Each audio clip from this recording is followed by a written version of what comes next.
Welcome to a Sunday conversation with The Scene. This episode is brought to you by Hummingbird Guitars, Monk's Ale House, and Kathmandu Campground in Sturgis, South Dakota.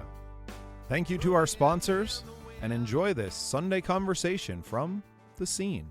Welcome into another exciting episode of The Scene. I'm your host, Bubba Starts, and with me today is singer-songwriter Janice Gilbert. Janice, welcome to the show. Thank you for having me. I am so happy to have you. So we met in person a few weeks ago. We had the Levitt Mixer. You came up and introduced yourself, and you had already sent an email for a submission for Love Noise. But before we get into all that, why don't you tell our listeners a little bit of who is Janice Gilbert? Okay, well, I grew up here in South Dakota and went to K-12 all the way at Miller. So if anybody knows where Miller is, kind of central, mid-central part of the state. Grew up singing and with my family, actually. All of my family sings, and we did all that sister harmony in high school, and started writing songs when I was probably about 13, 14.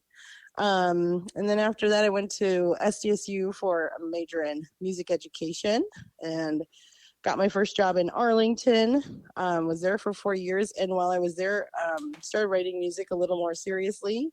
I won this little contest at the state fair, and part of the prize there was to release a little CD single with Chad Sharp of C Sharp Productions. He was in Mitchell for a while. Now he's up in the cities.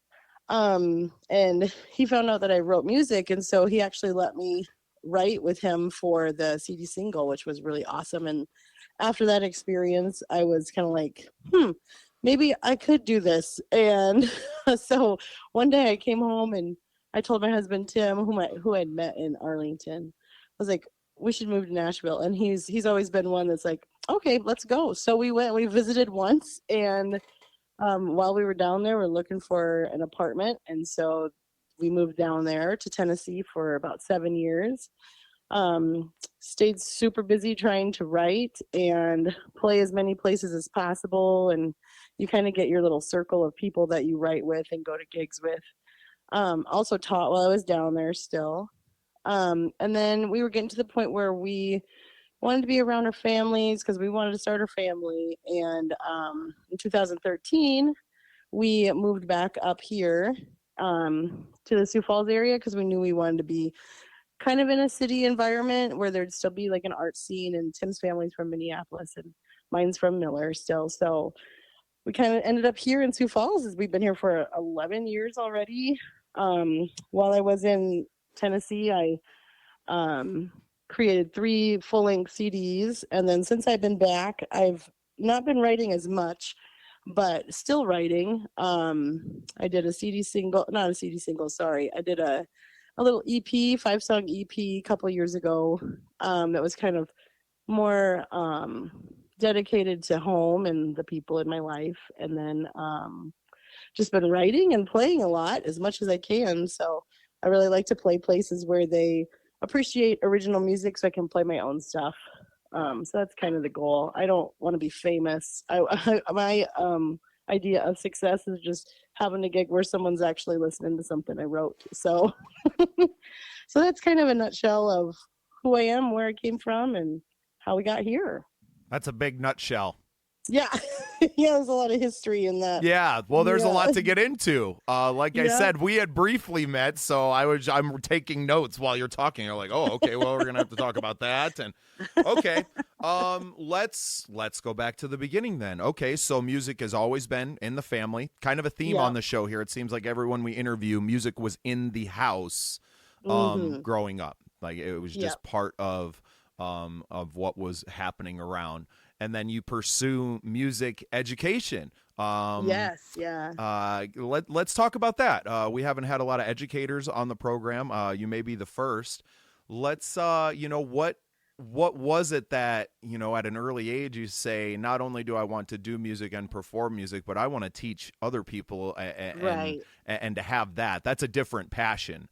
Yeah. And especially if you're talking like early elementary music education Yeah. stuff, right? Like it takes a certain kind of soul to be Right. able to deal with, 37 second graders blowing in a recorder. Right, exactly. Yeah, I feel like music ed wise, I've kind of done it all. I guess like I kind of forgot my dream job was when I was in high school. I just absolutely loved choir, but I was also in band too. I mean, we went to I once I got to SDSU, I was in the Pride of the Dakotas marching band, and I was also a vocal. My emphasis was vocal music education, but my first job was kindergarten through 12th grade. So you had everybody all the way up.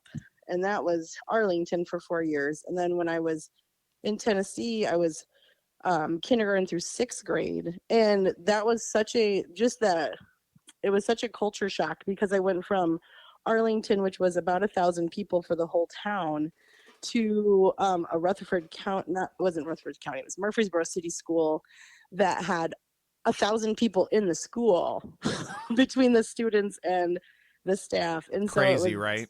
culture shock. I mean, by the time I left, we had 10 sections of kindergarten and we had 2.5 music positions. And so we'd see 2.5 classes of kindergarten at the same time. So it'd be like 50 kindergartners. Yeah, it's nuts. And then when we moved back here to South Dakota, the job I took was here in T. It was a 7-12 position. And the growth around Sioux Falls so far has just been It's insane. insane. It's Yeah, so insane. I know. So the last 3 years I've been at the high school only. So I'm just 9-12 choir and music appreciation at the high school here in T area. Do you feel like you've graduated to that where you're like, okay, I deserve to be here now? I don't know. I feel like there are so many different facets to each of the jobs. Like, with the elementary, your job is mainly between that 8 to 4 time, and you don't have a lot of after school commitments except for maybe like the spring and winter concert. And then with a high school job, there's a lot of extra Extracurricular. duty things. Yeah, I'm Right. gone weekends, gone a lot of nights, Right. and Do yeah. you So do you find it more? I mean, I don't want to put one above the other, but do you find it right. more rewarding to really help, and to be able to dig into these kids and these talented young people as high schoolers and helping them with the competitions and really getting into that? I mean, not that, teaching these kids their first music and Right, watching yeah. that joy, like they're different things. I know. I know they probably both bring the same joy. I'm in tears at every single concert I go to with my kids, right? Every Right. single, we're doing all the elementary kid, concerts now, and I'm up there watching them be themselves, and I'm just so darn proud of them and proud of all the kids. We live in a small town. Right. We live in a town of 1,000 people, right? We're in Tyndall. Yep. All these kids, right? And you can't help Exactly. but just well up. So I understand that, but not a lot of people get to experience it. I did choir and band up until a 9th grade or so, got to high school, and our program, well, I mean, the town, I grew up in Lead and came there at a time right as the gold mine was closing, right? The gold mine that Oh, was yeah. the entire economy, right? Was closing. So I watched the school, pretty much like cut in size by half or at least a Right. third.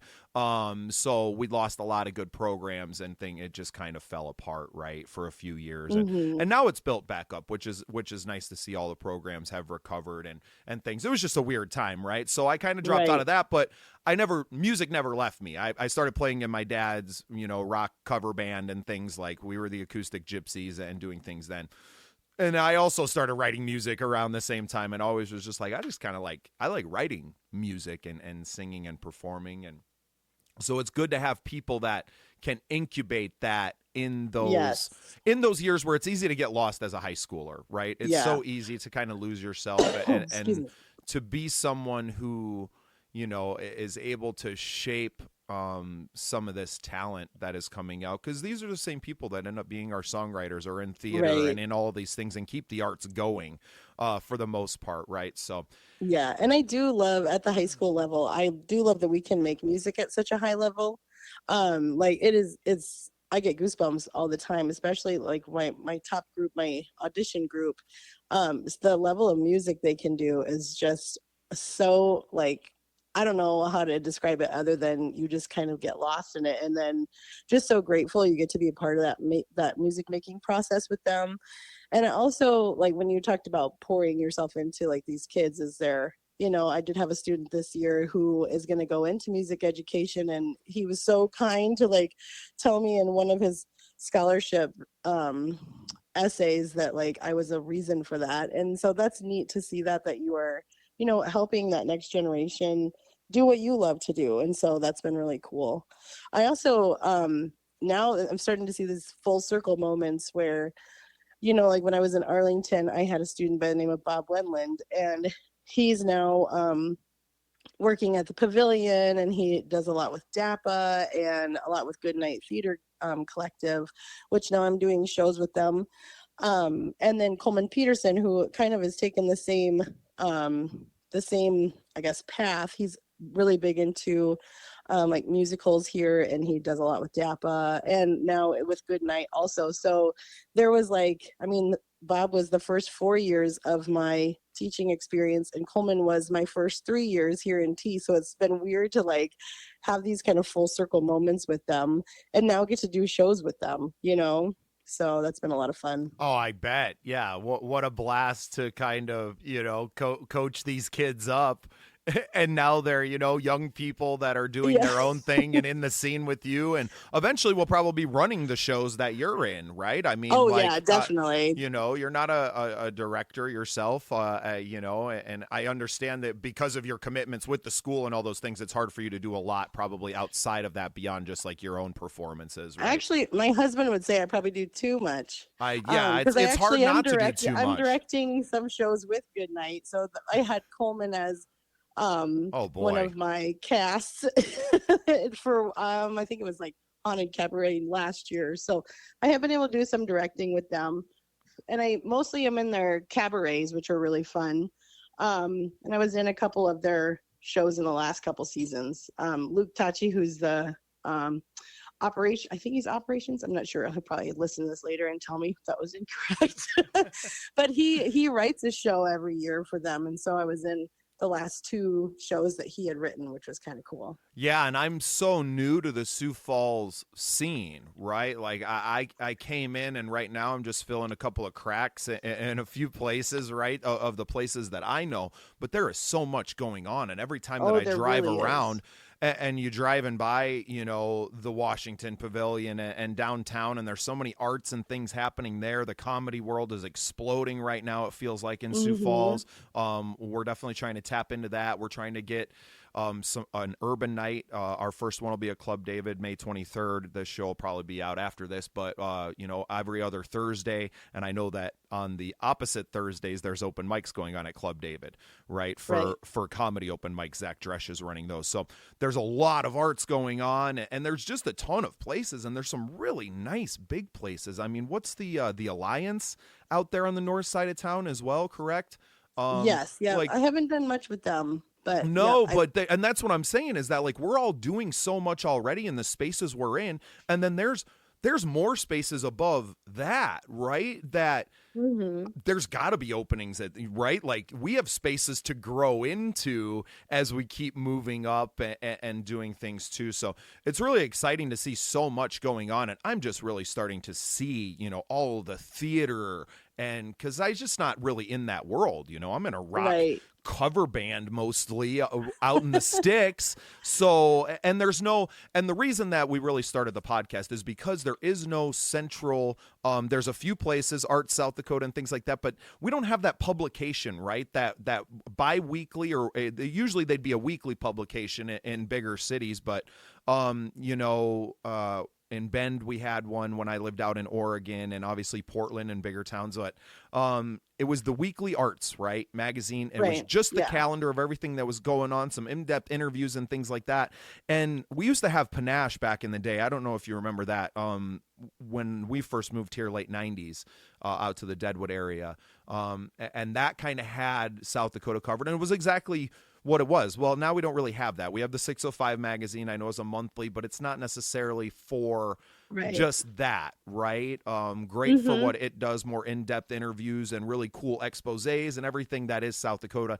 I'm talking something more that's just Sioux Falls based and just our, hey, what's going on? And it doesn't necessarily have to be weekly either. I think bi-weekly is more than enough to fill up a Oh yeah. publication and to have it just so we have somewhere to look to go to. And then those things obviously like build award show, you know what I mean? Like Yeah. they Well, always and have what's that. And going on Sioux Falls is nice too. That's a Facebook I one that love I like. I so follow that one. right, and that's what I'm saying is taking that and we've talked with, I'm not sure who runs it, but I've been in contact with them through our pages, and always trying to pump them up. They're on our Patreon page, even we have a link to their stuff as a partner of ours, just because it's already there, right? Like they have the calendar portion. Now how do we build the rest of it? Do we have enough writers in town, which I would assume we would, people Oh that could make yeah, I content, think so. right? Yes. So it's Yeah. just a matter of grouping this together, and why the podcast is, I hope, what becomes even more, right, is Yeah. we keep figuring it out, and maybe the scene has a publication, right? Like this is Yeah, never that'd be meant to be, great. well, and this is never meant to be mine, and I hope that's what people understand as they listen and as this thing continues to grow. It didn't grow because I was like, I want my podcast. I was like, no, we just need somewhere to talk, Mm-hmm. and we all have microphones and telephones in our hands, right? And most of us Right. have Yeah. studios. So my hope, Janice, is that we continue to grow the scene as a network, as a publication, as a big umbrella, right, to everything that we want to do, and that it becomes the publication and all of those things. It's just that I'm not going to be able to ever do that on my own. I can do a Well, lot. the nice thing too with this community, because you kind of already mentioned it already, is with the comedy nights, like you mentioned Zach Dresch. Like as the more you dive into the Sioux Falls community, you're going to realize that the connections. I mean, it's still a small town, so Right. people are connected in so many different facets of the industry. Like Zach Dresch, he's going to be my drummer for the Levitt this Right. summer. Right.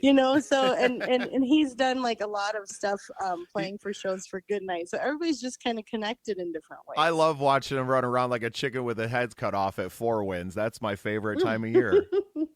I think he played in Yeah, he's 6 pretty bands awesome. and emceed, and that's the first time I got to meet him was last summer. I'd followed him online and seen him on Facebook and seen him on commercials and all over he's social up for media. anything. He's so selfless. I just Yeah. love it. I'll be like, "Hey Zach, can you do this? Can you play for me for this?" And he's like, "Yeah, I'm in." Like, and I don't even know if country's like his genre that he likes to play for, but he's like, he's always ready to kind of jump in and help Right. out. And I So, think we have a lot of that, and everybody is Yes. friends with each other. So, the scene is just kind of spurned from that. We have our songwriter nights now at Monks. I don't think you've even heard about it yet. So Monks has kind of opened their doors to us for a Thursday songwriter series. So we'll be featuring you. And what I'm doing is kind of sitting up there and hosting and trading songs with the featured songwriter. So Cool. playing some of my music, you're playing some of your music, also kind of interviewing you a little bit. A little bit pre-show, a little, 2-3 minute, introduce yourself to everyone, and then kind of in between songs talking. So then recording it all and posting it up in podcast form the next week, right? So that Nice, you're yeah. able to follow along and keep it going. So last week we had Alyssa Kaiser. We did one at Club David, May 9th. And then last week we were at Monks. And I think that's just a better fit. The building is just more conducive to what we're doing. And that's what's also opened the door now for our urban nights happening at Club David. We needed a late night variety show focusing on, maybe you can get a little dirtier sets, right? You don't have to clean up your comedy sets now. You can bring the kind of off-topic stuff, right? Because the venue allows for that. Right? Club David is the place where, hey, go off the rails. So let's embrace that and bring in some hip hop music, maybe some Latin world stuff. Maybe we can get some of these other people to come out, and let's start mixing up all these other cultures, because Sioux Falls is not as white bread as it was 20 years ago. Right? It's a lot more diverse, and I see it every time I'm up there and going, there's not something supporting all of these cultures. Now, all of these people live here because we all have the same values, right? These people didn't move from these urban centers and these other places, and some of them from other countries, right, to Sioux Falls. They moved here because they appreciate the Midwest values, right? We all have the same values, but we come from different cultures. So let's embrace that. Let's all come together and share those cultures and share those things. And I'm just trying to provide a space for that to flourish, right? We're just trying to provide the culture, like a bacterial culture, right? For something to grow there and just to give it that space. And Club David is kind of a blank canvas right now with it getting remodeled and things happening, that they're doing a lot more shows. They're doing a lot of different shows, and we've gotten quite a few things in there already this summer. So really happy to get a bi-weekly something brand new, right? We have open mics, we have all these things. Okay, let's curate something. Let's make it a little more curated. Let's get the cream of the crop, right? In all of these different things to come out for one night, twice a month, right? Or 2 nights a month. And you kind of get that, but you're feeding that with the open mics that are happening on the off weeks. And the, hey, who's popping right now? Who deserves this opportunity? Who deserves to be in the showcase this week? It's the same thing with the songwriters. How do we put the spotlight on some of our friends every single week, or, every other week, and make sure everybody gets their shine in time, but to make sure also that the ones who are getting it are ready for it. Right. To not just put people out there just for the sake of putting you out there. No, brother, we want to put you out there so you're killing. Right. So we need to get you right. We need to cultivate that through the open mics and helping you refine it so that when you go out for your 20-minute showcase, that you shine as bright as you can. Right. That you don't go out there and kind of stumble, or that's not what the showcase nights are about, right? It's about showcasing the best talent that's around with their best. Give us your best 15 minutes, right? And come out and do it, and not to do it in a gong show fashion, right? Where I don't like that energy. I'm not trying to bring that energy. I don't want to shit on anybody. It's not what we're here to do. That's why the review show is called Love Noise. Because we're there to love on it. You know what I mean? I'm not there to talk about the mix or I don't care, man. Did you write a cool song? Awesome. Man, send me a demo version of it, right? I don't care. And that's the great thing about what we're doing now is we do whatever we want. Nobody's telling us what to do. Nobody can tell us what to do. So it's really fun being in it now and having some great partners like Monks, like Club David. The Icon is letting us in now to do some things. So yeah, it's just wonderful to just be in the scene. And it seems like you're so well connected with not just the music, but the upper echelon of the musician side, right? The music teachers, the educators, the educated, right? Where I am very well connected with all of us kids who dropped out of music class and picked up guitars. I wouldn't say that. And picked up guitars and started garage bands, and it's just a different path to get to the same place, right? But it just, we're all connected by music and art. I definitely did my dues though, putting my butt in chairs at songwriters nights, and you know what I mean? And that's maybe this is a good transition. Let's talk about Nashville, because we've had a few people on the show that work in Nashville and have lived down there and done the grind, but you were not just, working in music down there, being an educator, especially an elementary educator while you were down there, but also trying to make it in the songwriting community as well. Right. So where did you kind of even start? You said you visited and then we're pretty much like, well, we're moving here. Right. Yeah. No, I think it's pretty crazy. When you look back and see how kind of God leads your path, I met so many crazy, amazing people, because it's just this large ocean of people all trying to do the same thing that you're doing. And so basically the formula that I was told was you just go to every songwriter night that you can and meet as many people as you can. It's all about networking down there. And there was the Commodore, which is in the Holiday Inn Select on West End Avenue. That's Debbie Champion. She's been running the songwriter rounds there for years and years and years and years. And if anybody can train you up, it'll be her. I could set up my keyboard when I first moved down there faster than any guitar player could get on the stage, because She was so scary at first, but she is the most amazing lady that you will ever meet. And so, that was her advice too. Like, you come to the shows, you put your butt in a chair, you sit there for hours, support your people that you're meeting, support the venue, buy supper. So you just, like, all the different writers' nights, you basically would try to hit those 2 or 3 times a week.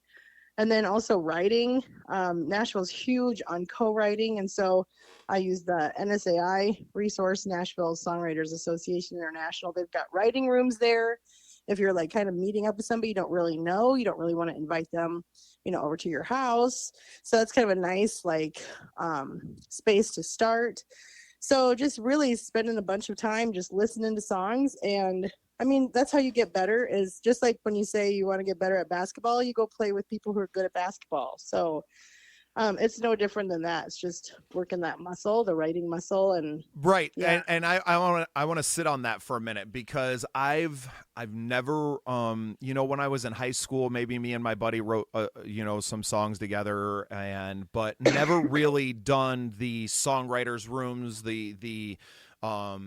never done that, right? And I talk about it. I guess I don't poo-poo it, but my songs have always struck me, right? I've just kind of been an antenna, or something has struck me in my life, and I've been able to write about that and make a pretty good song out of it, right? Mm-hmm. But I've never really approached songwriting in the fact that, like, I need to sit down and work it like a muscle. Right. So Yeah. let's kind of dig into that and yeah, just kind of talk about what it is to, I know some people write a song a day, or keeping journals Right. and writing Yes. and doing all Yeah. of these things, and did you do all of that? Was it Oh, all a part yeah. of it? I Okay. feel like when you're in an environment where, like, that's the norm, is to produce as much music as possible, like, you're gonna run out of things to say.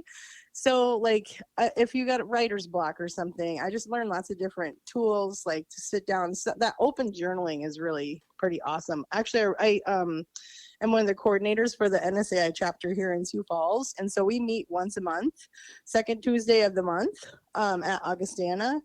And we do, like, little writing exercises, and then the most of the time is spent in a song feedback session where somebody will play a song that they just wrote, and then we'll just give them feedback. Like, if something's not quite making sense, it's really, like, kind of analyzing the song, but giving feedback in, like, a positive, helpful manner, not just, like, saying, hey, your baby's ugly, that type of. You don't want that, because we don't want to discourage. We want to encourage each other. And it's been really beautiful to see collaborations come out of that meeting too. Like, we have some that are just lyricists who literally will just sit down and write out a page of lyrics, and they won't even be able to hear a melody with their lyrics. And then we have the other direction that really are really strong at melody, but their lyrics might need a little bit of work. And then you have some that just write it all. So it's just really different for everybody. And we just kind of help them with some different strategies. But yeah, sometimes since I've been back, life's pretty content, which is nice. But I write a lot about, like, my family and the way I grew up. And so a lot of my stuff's about, like, the farm where I grew up and just certain people in my life.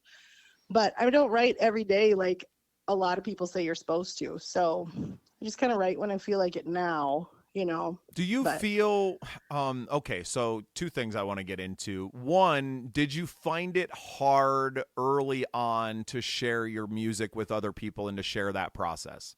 Because you'd already been writing before you moved to Nashville for years. You'd already been writing. So, right? You said you started writing songs, as a teenager. So, you probably have 10 years under your belt by the time you moved to Nashville, at least. That's the hardest part, because when I first started out and I play my songs for, like, it'd be mostly like your family or close friends, and they think everything that you write is great.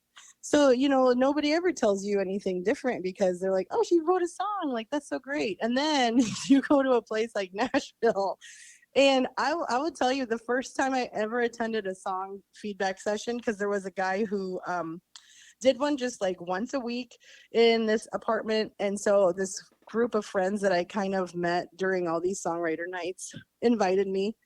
And I don't know if I was quite ready, because I shouldn't have played. The first lesson I learned is don't play a song you're not willing to change. because I played a song that I had written for my dad, and he like disagreed with me on everything. And I remember getting so defensive that night. And I was like to the point where I don't like this guy. I never want to go back to that place again. And, in hindsight now, I get it. Like, not everybody is going to understand your song the way you wrote it. You know what I mean? Well, and different Like, people, like different people, and especially in Nashville, because the whole thing is to feed this commercial machine. Do you think there's a degradation of the music and of the song because you're trying to distill it down to a pop hit? Like, so I do think that I believe in that a little bit, because I do think it's harder now for me to write, because that was like ingrained in me that this is how you write a song. This is the formula.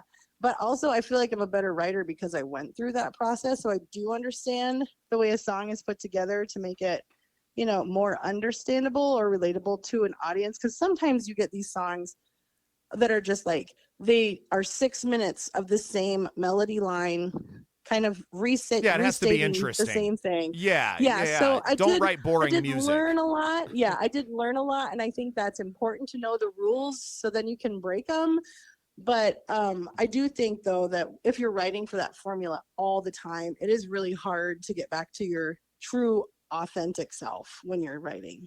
Right. And I guess I'm very personal. People, because I edit my stuff, right? My songs don't come out perfect in the thing, and I'm still changing them, right? I'm constantly editing, because some of my songs were 6 minutes, and some of them are 6 minutes, and the story has to be told. But some of them are like, man, okay. this okay. Right. I'm cutting stuff out in the show, live. Right. I'm like, I'm not gonna do those lines today, and see how this feels, and does it get a little more flow? And then, if I cut that out, then I don't get to hit that part, and it's like, well, you probably have to put that back in. And so I'm pretty fluid with that. But yeah, I guess it's really hard for me to respect other people's opinions too, I think. I'm not going to lie. I definitely. Like, how do you not understand what I just said right there? That's kind of like the first thing that comes up. But then, when you give what we do is we have everybody write down their ideas on how something could be changed. And then you can take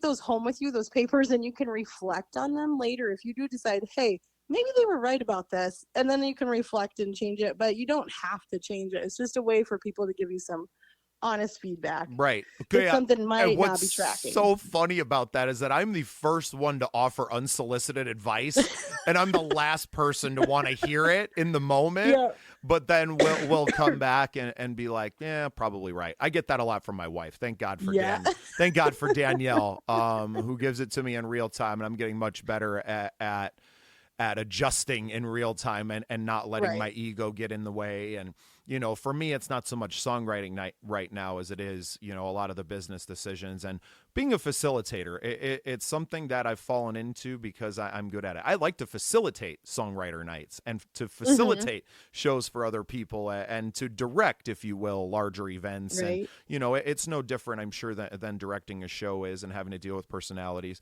June 22nd is a pretty good encapsulation of that. We'll be doing the Solstice Shakedown at the Icon, and it's our first one, in the big room. And I immediately called on, my team, and my friend Bobby Joe Cool just did Stardust Fest out in Deadwood. And as someone who's not even really from the area, to have 300 people in attendance for an event in just its third year is pretty incredible. So inviting her out to try and help us draw some people, and just building something fun. We got tickets for less than $5 right now, right? Hey, we're literally giving it away, to try just to get people, hey, come and see us. Please come see what we do. We're going to put on a great show for y'all. We got the Midwest Dead Coalition. This kid, Riley Chavez, he's not a kid, young man. Riley Chavez. Yep. Oh my goodness. And he's I'm fantastic. a huge, but Janice, little backstory. I'm a hippie. I grew up listening to Grateful Dead music, and he just plays it, man, just like Jerry. Yeah, he's fantastic. Oh man, I love him. So I was really glad to finally get to work together with him and his band, and they're just gonna jam it out. Starts and Ends is opening for them, right? Like, I'm just there to kind of hang out and put our name on something really fun and get some vendors out and just have a really great solstice summer night, right?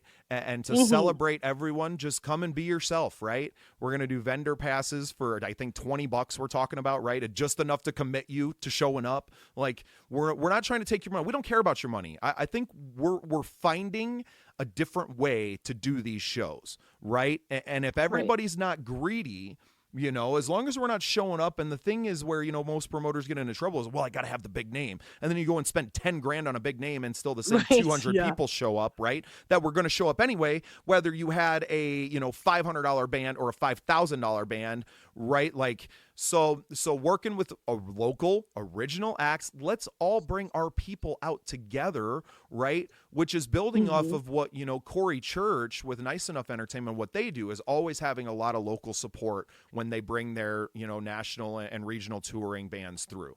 And it's built a nice little scene in their more, punk rock and hardcore scene. And there's a lot of that going on, right? And I think there's a lot of more mainstream country rock people that are doing original music, not just doing cover band stuff. We all have songs that we've written. Let's embrace that. Let's showcase that. And let's start building the scene around that instead. Sioux Falls is about to blow up. I'm going to tell y'all right now, listening, Monks is going to be the spot. Okay, once all those flats downtown are done, I mean, it's right. It's the only cool bar right in the zone, man. I was there this weekend, and I'm so tunnel visioned on what I'm doing, right? I'm always there with the mission, and I'm finally just kind of walking around town and looking at all the buildings going up, because that area is totally different than when I was there 20 years ago, hanging out in my buddy's dorm room at USF. It's a different town, and those flats are about to open up and be full of people. I'm sure they're all rented out already, so there's 1,000 people waiting to move in there, or 500 people waiting to move in there. We're going to have a nice scene downtown. So get used to coming out and doing these things. And that's why we're so blessed to kind of get our foot in the door right now, because it's going to change so much over the next 5 years. Sioux Falls is going to look completely different in 5 years' time. And I know that people that live up there and live downtown see it, and a lot of us people on the outside who only make it up there occasionally. And then when we do, we're kind of like just going to the mall, or we're going to the Denny. That's what I realize now is that we're not really going up there and hanging out downtown and doing all of those things. So yeah, I'm really blessed to have met people like you. My relationship with the Levitt and the whole crew over there have just been so wonderful to me. They're fantastic. I love them so much. I love what they are doing there all summer long. We've been so blessed to go up on that big stage the last 2 summers. We get to do it again this year and open up for Armchair Boogie. You're headlining there, right? Yeah, I know. Pinch me now. Dude, that's so cool. I saw it come out on their announcement, and I was like, hey, that's our friend. I know. I'm still in shock. I think Nancy reached out to me in November, and you know how hard it is to keep that secret for so long, right? But I still I had all that time to process it, and it still doesn't even seem possible. So no, it's crazy. I was so and then they did the openers, and Starts and Ends even has theirs, and to see our name with the Levitt logo, and just to see it all coming together. The scene is obviously going to be a lot bigger part of what goes on in Sioux Falls this year. We are a little too late to get into some of the bigger things that we'd like to get our name out there, because we'd like to sponsor these events, right? Like we're in brand awareness mode. So everywhere that we can be and all the things that we can sponsor, we got a great partnership with our friends Team Pluto. We're putting our logos on water bottles together with QR codes to our, to the website and to the Spotify for the show to help grow that, donating them to local charities to help raise some money for them. I know out in Plankinton, where Josh Tipton, our Team Pluto partner, is based, he does the snack shack out there at the amateur baseball field. Well, the junior class approached him about doing a fundraiser, probably for prom or something, right? So we're going to donate some cases of water to them, let them sell them for $2 a piece, pocket the money. And so we're looking for other sponsors that want to put their name on those bottles and support something really great to, come in and help us with the cost of the bottles themselves. And, getting a pallet of these things to give to these kids to help them raise some money. And at the same time, we're able to market all of our businesses together, hand in hand, right? So look forward to seeing a lot of free Scene and Team Pluto H2O all over the area this year. Sounds good. Yeah, man, Janice, this has been great. Well, thanks. I think so too. My head is spinning. We're gonna have to have you back on. Oh, that would be awesome. Oh, this has Thanks. just been so wonderful. I know we got your song coming up on Love Noise on a future episode. I think it's the next one. It's Okay. hard to keep track of everything. They're coming so fast and furious now. Right. But I know it's coming out soon, so everybody will be able to listen to your song there. Any new music coming out this summer or big Yeah, shows? I've been Obviously, what's the date for the yeah. Levitt? The date for the Levitt is June 28th. So Friday night. And I'm also instructing the Levitt Jam Camp, that songwriting jam camp that week. And so we're gonna also feature some young singer-songwriters in my set, like in the middle of my set too. So that's pretty exciting. That is Yeah. awesome. Yeah. It'll be a lot of fun. Fun week for sure. So cool. And then Yeah, go opening ahead. for Dina Carter that Sunday. So Oh it's my gonna be a goodness. big weekend. Yeah. Wow. Wow. Yep. How fun. Kind of a pinch me summer, I guess. Tell me about it. Our schedule is wild. You know, Yep. we're doing the Levitt and the Icon within a week of each other.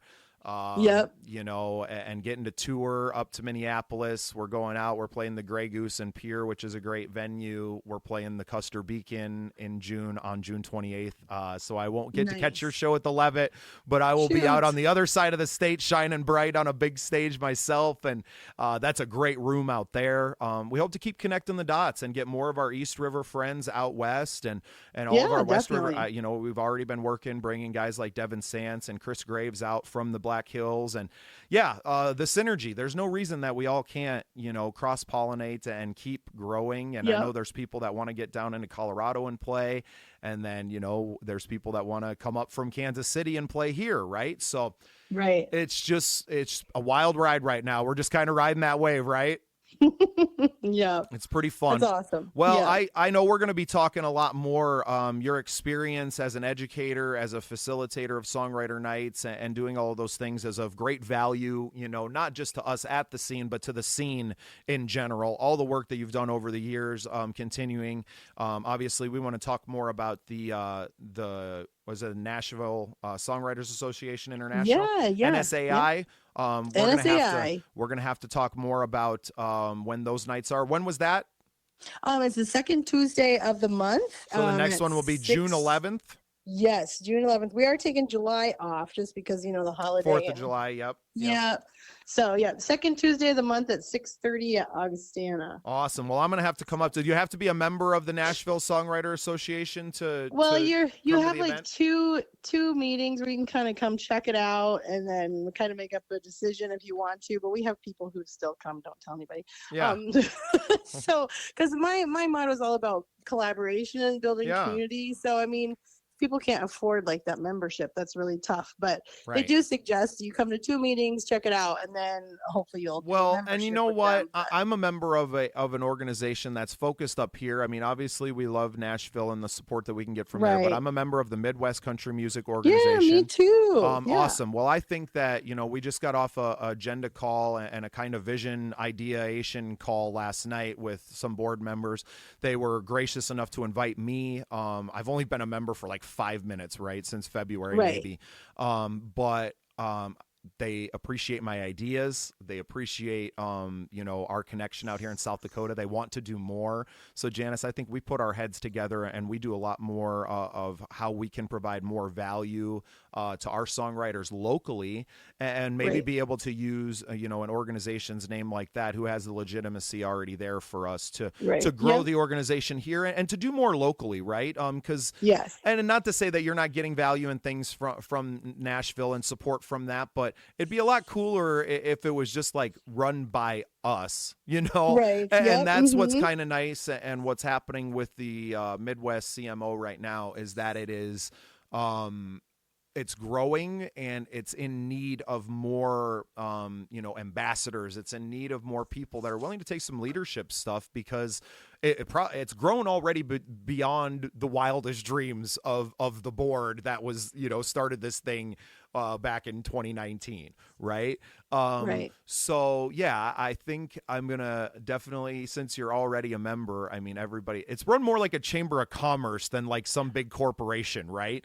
Right. It's Yeah. by members and for members. So I'm definitely gonna get you in, and we're gonna get together and talk a lot more about the future of songwriters and growing our scene here with local original art, just in general, right? Yeah. I love that idea. Great. Well, I'm glad to have you on board. I loved having you on the show. Really appreciate your time and appreciate you having some time for us today. Yeah, of course. Thanks for including me. Yeah. Well, you have yourself a great day, and we'll talk soon. All right. Sounds great. Thanks so much. Thank you for listening. Remember to go to patreon.com/thescenesd. Follow us on all your social media channels and make yourself part of The Scene.